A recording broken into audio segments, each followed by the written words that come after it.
토트넘이 1라운드에는 경기력이 그렇게 좋지 못한 모습을 보여줬는데 오늘 경기는 4대0 대승을 거뒀습니다. 그리고 손흥민 선수도 멀티골을 득점을 했어요. 이게 어쨌든 기분이 좋은 이유는 지난주에 국내에서도 많은 기사가 인용한 풋볼 365 요 매체가 일단 신뢰도가 높은 매체도 아니에요. 근데 여기서 지난 경기 손흥민 선수가 어쨌든 좋다고 볼 수는 없으니까 포스테코글루가 손흥민을 과연 제외할 용기를 가지고 있을까? 이런 기사가 막 이제 올라오면서 손흥민을 이제 빼야 되는 거 아니냐? 이런 사실은 이야기가 막 나왔었거든요. 국내에서 또 인용을 많이 했었죠. 근데 이런 것들을 오늘 손흥민 선수가 한 번에 씻어버리는 멀티골. 그러니까 손흥민 선수가 단순하게 골만 넣었다라는 게 아니라 경기를 운영할 때 손흥민 선수가 에버튼의 축구를 무너뜨리는데 아주 중요한 역할을 했어요. 어떤 거냐면 에버튼이 스타일을 생각을 해보면 이 팀은 정말 직선적입니다. 아주 롱킥을 계속 차는 팀이죠. 그래서 이 팀이 어느 정도냐면 공격을 나가다가 갑자기 백패스를 해요. 백패스를 하는 이유가 픽포드나 수비 라인에서 볼을 가져간 다음에 앞으로 롱킥을 하려고 백패스를 하거든요. 그러니까 예를 들면 이런 겁니다. 공격을 할 때 일단 많은 선수가 올라가요. 올라가면서 예를 들어서 왼쪽이나 오른쪽에 있었던 맥닐이나 해리슨이 볼을 끌고 올라갑니다. 그러면 토트넘이 에버튼이 올라오니까 약간 뒤로 물러나겠죠. 물러나면 되게 독특한 게 물러날 때 에버튼이 갑자기 공격을 더 이상 진행하지 않고 백패스를 해요. 왜 백패스를 하냐? 요 뒤에 있는 센터백들과 픽포드, 골키퍼 요 이제 3명의 선수가 롱킥을 때릴 수 있는 공간을 만들어 놓은 거죠. 달려나가면서. 그리고 여기서 백패스를 할 때 토트넘이 올라올 거잖아요. 그러면 올라오는 순간 이것을 역이용해서 올라올 때 역동작을 걸어서 백패스, 롱킥 이 공간으로 달려나가겠다. 이런 전략이에요. 되게 명확하죠. 근데 여기서 손흥민 선수가 했던 역할은 뭐냐면 에버튼이 이러한 경기에 틀을 딱 잡아놨잖아요. 여기서 손흥민 선수의 역할은 에버튼이 이러한 명확한 전술을 쓰지 못하도록 뒤로 볼을 돌릴 때 손흥민 선수가 빠르게 달려나가면서 압박을 하는 거죠. 그리고 압박을 하니까 픽포드라던가 에버튼의 수비 라인이 볼을 받았을 때 롱킥을 빨리빨리 앞으로 내보내질 못합니다. 그게 문제거든요. 오늘 첫 번째 골 장면이 그냥 나온 게 아니에요. 이제 이 장면을 보면 이게 이제 에버튼의 공격 방식이거든요. 에버튼이 전방에서 이제 볼을 가지고 있어요. 근데 공격을 하다가 토트넘에게 가로막힙니다. 그러니까 볼을 어느 정도 끌고 올라오다가 갑자기 역주행을 해요. 이 역주행을 하는 선수가 맥닐이거든요. 맥닐이 이제 에버튼의 에이스격인 선수잖아요. 그래서 갑자기 역주행을 하더니 토트넘이 살짝 올라오니까 백패스를 합니다. 이게 이제 왜 그러냐? 뒤로 나오면서 토트넘이 밀고 올라올 때 여기서 백패스, 롱킥 이거를 하고 싶은 거예요. 그러니까 되게 단순하죠. 그런데 이 롱킥이 워낙에 이제 위협적이니까 에버튼이 피지컬이 좋은 두쿠레, 칼버트 르인 이런 선수들이 앞에 있으니까 롱킥을 계속 시도하는 건데 여기서 손흥민이 이걸 방해하는 역할을 합니다. 이 장면도 에버튼이 측면에서 볼을 가지고 있을 때 백패스, 백패스 수비 라인으로 이제 볼이 넘어가는 상황이거든요. 여기서 이제 앞을 바라보면서 롱킥을 때려야 되죠. 근데 손흥민이 달려가기 시작합니다. 근데 손흥민이 원톱으로 나왔을 때 그 지난 시즌도 그랬는데 손흥민 선수의 스프린트가 워낙에 빠르니까 빠른 스프린트를 활용해서 달려드는 압박을 되게 잘하잖아요. 그러니까 이 스프린트를 압박에 쓰는 거거든요. 그래서 이 장면도 백패스가 들어갔을 때 빠르게 달려드니까 수비수가 롱패스를 뿌려줄 수 있는 각도가 안 나옵니다. 당황해서 옆에 있는 선수한테 그냥 패스를 하죠. 근데 손흥민을 기점으로 옆에 있었던 오도베르도 같이 압박을 해요. 그러니까 결국에는 두 명의 센터백이 모두 가로막히면서 결국엔 롱킥을 보내주지 못하고 짧은 패스로 볼을 전개하는 걸 볼 수 있습니다. 이 장면도 있었고요. 이 장면도 뒤로 볼을 돌려요. 볼을 돌렸는데 골키퍼한테 간 다음에 픽포드가 뻥! 이거를 노린 거거든요. 근데 여기서 손흥민 선수가 아주 지능적으로 골키퍼 쪽을 향해 달려갑니다. 그러니까 수비수가 볼을 잡았을 때 골키퍼한테 주지도 못하고 그리고 여기서 손흥민을 도와주는 브레넌 존슨이 압박을 들어가고 있다 보니까 여기서 롱킥을 주기가 애매한 상황이 나와요. 그래서 결국에는 마이클 킨이 어설프게 롱킥을 보내주다가 잘못 맞아서 패스 미스가 나오는 장면을 볼 수가 있죠. 그러니까 이런 것들이 손흥민 선수가 에버튼의 이 경기 플랜을 완전히 망가뜨리는 스프린트를 계속 가져간 거죠. 심지어 90분 내내. 그래서 후반전도 보면 여기서도 측면에 있었던 에버튼 선수가 백패스를 합니다. 근데 분명히 멀리 떨어져 있잖아요. 그런데도 헌신적으로 달려 들어갑니다. 그러니까 이게 손흥민 선수의 가장 큰 장점이죠. 하프라인 넘어서부터 달려가요. 그러니까 백패스가 들어갔을 때 분명히 거리가 너무 멀잖아요. 먼데도 손흥민 선수의 스피드가 워낙에 빠르니까 골키퍼가 볼을 잡았을 때 손흥민의 압박을 피하기가 좀 힘듭니다. 그러니까 여기서 픽포드가 좋은 롱킥이 되려면 잡은 다음에 어느 정도 시간이 있어야 되잖아요. 어디로 볼을 처리할지 봐야 되고, 그리고 킥을 하려면, 정확하게 킥을 하려면 시간이 필요한데 여기서 손흥민이 달려드는 겁니다. 그래서 결국에 여기서도 픽포드가 롱킥을 제대로 처리하지 못하는 장면이 나와요. 그리고 이런 장면에서 손흥민 선수가 득점을 하죠. 이 장면이 이제 첫 번째 득점 장면인데, 손흥민 선수의 첫 번째 득점 장면. 여기서 에버튼이 백패스를 합니다. 그리고 손흥민 선수가 하프라인 근처에서 뛰어나가기 시작해요. 이제 압박을 위해서 한쪽으로 몰기 시작하는 건데, 일단 뒤로 패스가 넘어가고, 여기서 센터백이 볼을 잡을 때도 손흥민이 달려드니까 골키퍼에게 볼을 돌려요. 근데 이걸 따라서 또 손흥민 선수가 달려갑니다. 계속 달려요. 하프라인 근처에서 계속 달려가는 거죠. 그리고 여기서 중요한 건 요 픽포드가 볼을 잡았을 때 오늘 약간 변수가 있었어요. 어떤 변수가 있었냐? 비가 많이 와서 경기장이 미끄러웠고 볼에 물기가 많이 묻어 있었고, 픽포드가 저런 상황에서 약간 볼 터치가 미스가 좀 많은 선수예요. 늘상. 그러다 보니까 픽포드가, 그리고 아마 손흥민 선수도 픽포드의 이런 습관들을 알고 있었겠죠? 픽포드가 한번 쳐놓고 찰 때가 많거든요. 그러니까 여기서 픽포드가 볼을 잡았을 때 왼발로 킥을 처리하려고 왼쪽으로 툭 쳐놨습니다. 근데 이 터치가 비가 오다 보니까 길게 떨어졌어요. 그런데 손흥민은 달려들고 있으니까 픽포드가 한 번만 볼 터치를 잘못하면 달려들면서 이 볼을 끊어낼 수가 있었던 거죠. 이것도 손흥민 선수가 하프라인에서 수비수를 압박하고, 수비수를 압박한 다음에 골키퍼를 압박하면서, 이거는 거의 손흥민 선수의 원맨 압박이 통한 거죠. 그래서 여기서 압박이 통하면서 픽포드가 볼 컨트롤을 잘못할 때 달려들면서 볼을 빼앗는 데 성공합니다. 그 다음에 여기서 너무나 쉽게 득점.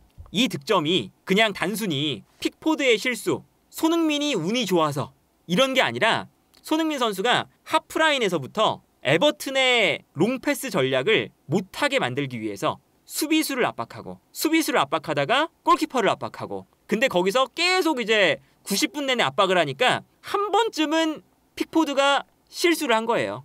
그러면서 이제 이 득점이 나왔기 때문에 이거는 손흥민 선수의 정말 헌신적인, 팀을 위하는 이런 수비 방식이 통한, 요런 이제 그 손흥민 선수가 얼마나 이 성실한 선수인지를 알 수 있는 득점이었다. 그래서 이 손흥민 선수가 오늘 뭐 이런 플레이뿐만 아니라 기본적으로 제로톱으로 나왔잖아요. 근데 이 제로톱으로 나왔을 때 재밌는 건 뭐냐면, 토트넘이 워낙에 에버튼의 수비가 수비 라인을 촘촘하게 만들고 서 있다 보니까 오늘도 수많은 선수를 앞에 많이 배치했습니다. 최전방에 손흥민, 그리고 존슨, 오도베르가 있죠. 여기에 오늘 미드필더가 쿨루셉스키와 메디슨이었어요. 그러니까 쿨루셉스키와 메디슨도 올라가요. 그리고 포로와 우도기도 가운데로 들어왔는데, 우도기와 포로도 올라가서 공격에 가담합니다. 정말 많은 선수가 요 수비 라인 안에, 우도기도 여기 들어가고 포로도 들어가면서 수비 라인 사이에 정말 많은 선수가 위치해요. 근데 여기서 1열로만 배치되어 있으면 사실 에버튼의 이 피지컬이 워낙에 좋기 때문에 좁은 공간에서 볼을 컨트롤하기가 매우 어렵죠. 근데 여기서 이제 이게 아무래도 지난번 레스터 시티전도 마찬가지지만 워낙에 포스테코글루 감독의 전술 자체가 매우 극단적입니다. 극단적이다 보니까 상대 수비를 무너뜨릴 때도 있지만 무너뜨리지 못하면 바로 역습을 당하잖아요. 근데 지난 경기에서 문제였던 게 공격 숫자는 많은데 움직임이 부족해서 수비를 못 무너뜨린다는 거였거든요.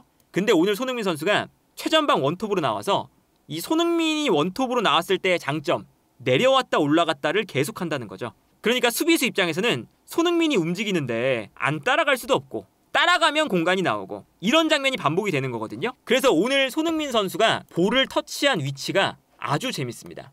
이게 이제 66분, 그러니까 손흥민 선수가 66분 이후부터는 측면 공격수로 뛰었어요. 측면 공격수로 뛰기 전 원톱으로 뛰었을 때 볼 터치 위치인데 정말 많이 내려와서 경기장 전체를 아우르면서 볼을 터치했다는 걸 알 수가 있죠. 정말 많은 위치에서 이제 움직였죠. 그러다 보니까 손흥민이 내려왔다 올라갔다를 반복을 하면서 상대 수비 라인을 무너뜨리는 플레이를 원톱으로서 제로톱의 역할을 성실하게 또 수행을 한 거죠. 이제 이 장면 보시면 토트넘이 얼마나 공격 숫자를 많이 늘리는지를 알 수 있죠. 존슨, 오도베르, 메디슨, 손흥민, 그리고 포로, 쿨루셉스키, 일단 6명이에요. 근데 여기에 사실은 우도기도 올라갈 때가 많아요. 그러니까 공격 숫자가 요 라인에 정말 수도 없이 배치되는 거예요. 근데 여기서 이렇게 공격 숫자가 사이사이 공간에 정말 많이 배치되어 있어요. 그런데 경기 초반에는 이렇게 손흥민, 존슨, 포로 이런 선수들이 요 라인 사이에만 있고 나왔다 들어갔다가 하는 역할이 조금 부족했죠. 그러다 보니까 여기서 그냥 이 안쪽으로 패스를 주면 좁은 공간이다 보니까 여기서 볼을 뺏깁니다. 그러면 바로 역습을 당하는 거거든요. 근데 이런 장면이 안 나오도록 손흥민 선수가 어떤 역할을 하냐, 6명의 선수가 일렬로 돼 있죠. 근데 수비가 두 줄 수비를 만들면서 토트넘의 선수를 가둬놓고 있으니까 손흥민 선수가 살짝 내려옵니다. 손흥민 선수가 내려올 때 수비가 손흥민을 따라서 끌려 나오니까 그 순간 메디슨이 뛰어들어가요. 그러면 여기서 볼을 가지고 있었던 비수마가 로메로가 메디슨에게 패스를 보내주면서 이제 끌고 나오는 움직임이 있으니까 공간으로 침투해 들어가면서 완벽한 찬스를 메디슨이 맞이할 수가 있었던 거죠. 이런 장면이 심지어 오늘 많이 나왔거든요. 손흥민 선수가 원톱이라고 해서 가운데만 그냥 박혀 있으면 몸싸움이 아무래도 오늘 선발로 나온 에버튼의 수비수 타코우스키나 마이클 킨, 이 선수들한테 사실 좀 그 몸싸움에서 밀릴 수밖에 없잖아요. 이 장면도 손흥민 선수가 앞쪽에 있다가 살짝 내려와요. 내려오면서 수비를 끌고 나오죠. 그러면 여기서 손흥민 선수가 내려올 때 미드필더 한 명이 살짝 내려오니까 여기 공간이 생깁니다. 그러면 이 공간으로 쿨루셉스키가 들어갈 수도 있고 올라오고 있는 우도기가 들어갈 수도 있는 거죠.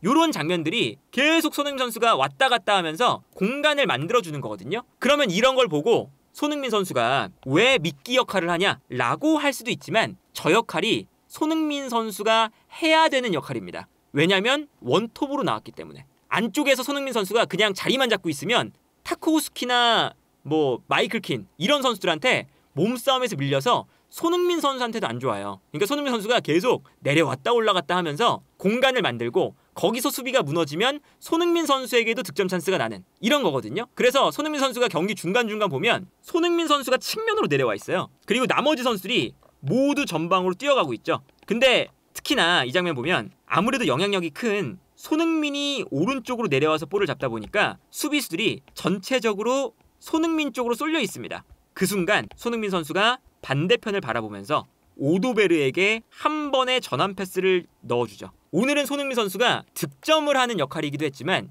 경기를 만들어가는 역할이기도 했고 압박을 시작하는 역할이기도 했고 경기 전체를 관장하는 역할이었던 것 같아요. 이 장면에서도 손흥민이 반대편으로 한 번의 방향 전환을 해주면서 오도베르에게 아주 좋은 공간으로 패스가 들어가는 걸 볼 수가 있죠. 이 장면도 재밌는 게 뭐냐면 이건 이제 손흥민 선수뿐만 아니라 주변에 있는 선수들도 굉장히 잘했어요. 일단은 이 장면에서 에버튼이 수비를 정말 많은 선수를 배치하고 있는데 존슨, 쿨루셉스키, 포로, 손흥민, 가운데로 들어오는 우도기까지 오도베르도 있죠. 많은 선수가 공격에 가담하고 있어요. 그리고 여기서 존슨이 볼을 잡았을 때 쿨루셉스키한테 패스를 보내줍니다. 근데 여기서 쿨루셉스키가 안쪽으로 뛰어들어가고 있고요. 손흥민 선수도 안쪽으로 뛰어들어가고 있어요. 요 공간으로 뛰어들어가고 있으니까 수비가 뒤로 물러나게 됩니다. 그래서 이 다음 장을 보면 쿨루셉스키와 손흥민이 안쪽으로 뛰어들어가면서 수비를 뒷걸음질 치게 만들고 있으니까 요 앞 공간으로 존슨이 뛰어오고요.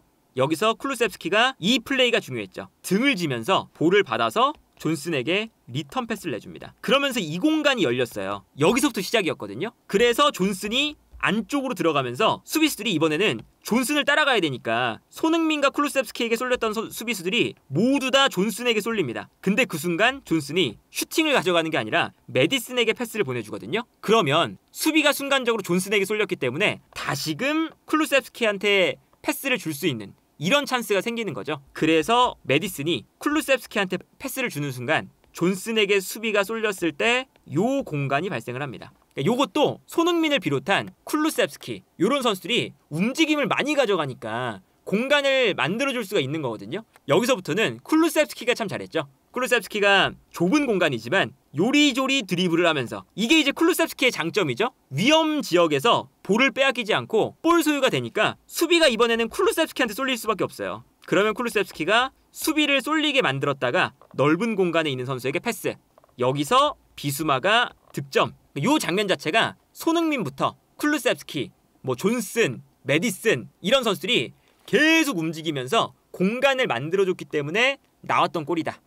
그리고 이제 이런 손흥민 선수의 그 원톱에서 활발하게 움직여주는 이런 움직임들이 결과적으로 오늘 경기에서 토트넘이 사실은 솔랑키가 부상을 당해서 원톱이 또 없는 상황이었잖아요. 그리고 솔랑키의 원톱이 사실은 오늘 같은 경기에 필요했거든요. 왜냐하면 피지컬적으로 좋은 수비수가 많은 에버튼을 상대로 한 번에 올려주고 솔랑키가 부딪혀주면서 싸워주는 이거를 상상하면서 사실은 솔랑키를 데려온 거잖아요. 근데 정작 솔랑키가 필요한 경기에서 솔랑키가 못 나왔기 때문에 오늘 자칫 잘못하면 또다시 에버튼의 이 밀집 수비에 토트넘이 답답한 경기를 펼칠 수 있었던 흐름이기도 했어요. 그런데 손흥민의 이 활발한 움직임, 제로톱의 움직임이 나오면서 공간이 만들어지고 토트넘이 경기를 풀어나갈 수 있는 실마리를 찾았다라는 것 자체가 기본적으로는 오늘 토트넘의 경기에서 손흥민의 역할이 얼마나 좋았는지를 알 수가 있다. 그리고 결정적으로 아까 초반에 살펴봤던 손흥민을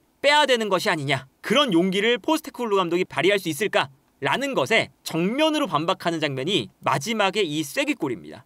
왜 이 장면이었냐? 여기서 반더벤이 볼을 끊었어요. 그리고 손흥민이 정말 밑에까지 내려가 있습니다. 이게 거의 78분 정도 경기가 거의 끝나가는 장면이었죠. 근데 끊어내자마자 반더벤, 손흥민이 달리기 시작해요. 일단 에버튼이 너무 공격적으로 많이 올라왔기 때문에 공간이 많이 나왔어요. 그 순간 스피드가 빠른 반더벤과 손흥민이 좌우로 이제 뛰기 시작합니다. 그리고 여기서 반더벤이 정말 잘해준 게 쭉 볼을 밀고 올라오면서 손흥민이 측면으로 뛰어갈 때 손흥민에게 수비가 붙지 못하도록 만들었어요. 그래서 손흥민을 막아야 됐던 측면 수비수가 반더벤에게 붙습니다. 반더벤이 워낙에 볼을 계속 끌고 가니까 그 순간 손흥민에게 공간이 나죠. 그리고 여기서 손흥민에게 패스가 들어가는데 일단은 이 장면 자체가 아까 손흥민 선수가 공격을 시작할 때 있었던 위치가 토트넘의 페널티 박스 바로 앞이잖아요. 근데 경기가 거의 끝나가는 한 80분쯤 그쯤에 손흥민이 페널티 박스 앞에서 상대 페널티 박스 앞까지 스프린트를 한 겁니다. 그런데 여기서 그러면 결정력을 발휘하는 중요한 요소 중에 하나가 체력적으로 남아있느냐 없느냐, 이게 또 첫 번째가 하나 있죠. 그러니까 이게 어떤 거냐면 보통 대부분의 선수들이 이렇게 이제 약간 후반부에 본인의 페널티 박스에서 상대팀의 페널티 박스까지 막 달려오면 다리가 좀 풀려서 마지막에 슈팅이 어설프게 슈팅이 되면서 골이 안 될 때가 많아요. 근데 손흥민 선수가 심지어 아까 말씀드린 것처럼 오늘 압박을 계속 해야 되는 역할이었는데도 불구하고 후반부에 스프린트를 했는데 일단 지치질 않았습니다. 이게 손흥민의 가장 큰 능력이겠죠? 지치지 않는 체력. 그리고 여기서 볼을 받았어요. 여기서 일단 픽포드가 달려 나옵니다. 그리고 여기서 이제 1대1 상황이었죠. 픽포드가 달려 나오고 손흥민이 슈팅을 하는. 근데 여기서 보면 손흥민 선수의 위치가 각도가 없는 상황에 가깝죠. 이제 여러 축구 영상이나 이런 것들을 보면 모든 공격수가 동일하게 말하는 정석적인 플레이가 있습니다. 각도가 없을 때 어디를 노려야 되느냐?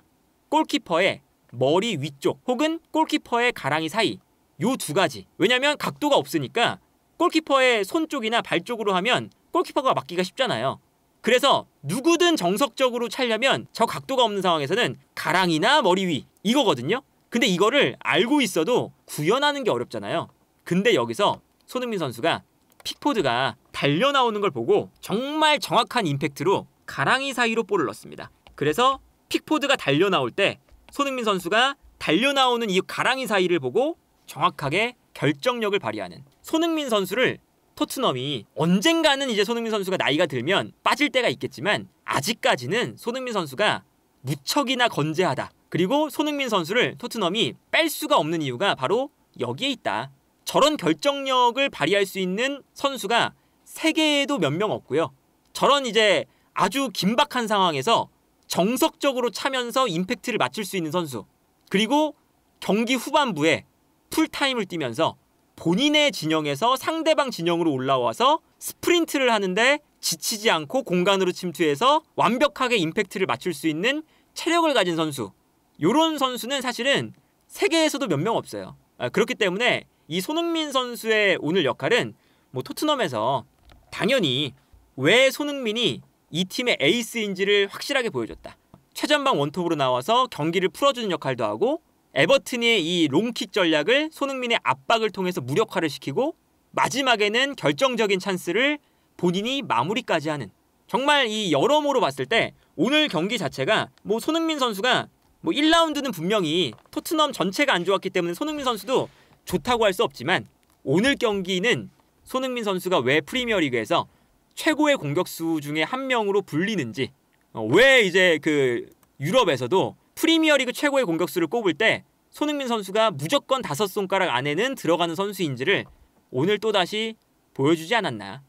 일단 뭐 지난 경기는 분명히 레스터 시티는 안 좋았어요. 안 좋았지만 일단 분위기 반전을 했고 그리고 토트넘이 오늘 경기 승리가 왜 중요하냐면 요 경기 다음부터 일정이 험난합니다. 뉴캐슬, 아스날, 브렌트포드, 맨유, 브라이튼, 웨스트햄이에요. 크리스탈 팰리스, 아스톤 빌라. 근데 초반에 그래도 에버튼 정도는 지금 오늘 경기만 봐도 에버튼이 너무 좀 약간은 전력도 안 좋고 상황이 안 좋은 팀이다 보니까 에버튼을 상대로는 승점 3점을 제대로 획득을 하면서 분위기 반전을 레스터 시티전에 안 좋았던 걸 반전을 해놔야 그 다음 경기들이 또 잘 풀릴 수가 있잖아요. 그래서 오늘 경기는 무조건 승리가 필요했는데 그래도 토트넘이 좋은 경기력과 어쨌든 좋은 이 스코어 차이를 만들어냈다. 오도베르가 이제 경기 초반에 반짝 잘하다가 이제 시간이 지나면서 체력이 좀 떨어지니까 점점 더 이제 약간은 드리블이 많이 막히고